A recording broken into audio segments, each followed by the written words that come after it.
It's Brainwash with Dr. Tom and drum rolls with Scotty Irving. Ozzy Osbourne, I don't know. Yes, and I picked the live version of this song not because I don't like the studio version. Another one of my favorite drummers comes into play. His name is Tommy Aldridge. Mm-hmm. Tommy does not play on the studio version of I Don't Know. That's actually Lee Kerslake, a former drummer with Uriah Heep, and actually rejoined Uriah Heep and is still with them now, I believe.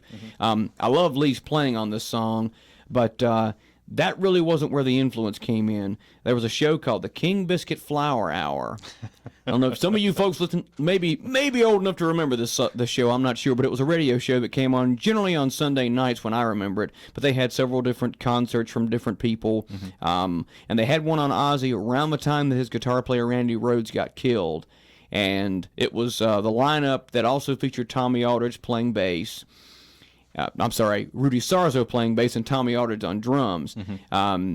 And they played, pretty much all the things that they were playing on that particular show, at least the one that they were airing, was from the first album. There were a few songs off Diary of a Madman, which came out afterwards, but most of them were off the first album, Blizzard of Oz. Mm-hmm. And hearing them in a live setting, Tommy Aldridge was playing with a bit more abandon than Lee Kerslake. I mean, anytime you play something live, it's always going to be a bit more of, you can loosen things up live. Let me just say it like that.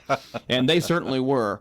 Aldridge was doing something that at the time was somewhat unfamiliar to me. Mm-hmm. Keith Moon had two bass drums and actually employed them, but he didn't play double bass quite the same way. Mm-hmm. When I say double bass, I mean literally either two bass drums or you have a double pedal, a bass drum pedal, that you can use for both feet and play on one at the same time.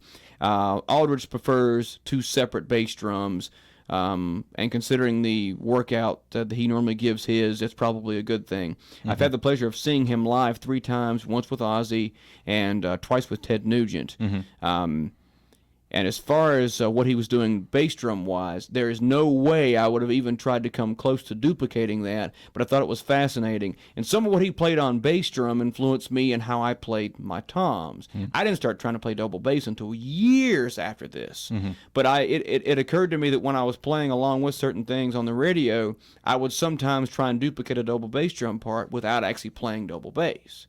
And I think Tommy Aldridge most definitely had a hand in helping me do that. Mm-hmm. He was also a very visual drummer, as was Keith Moon. Mm-hmm. And I think some of that also came into play. He made things look interesting. I like that.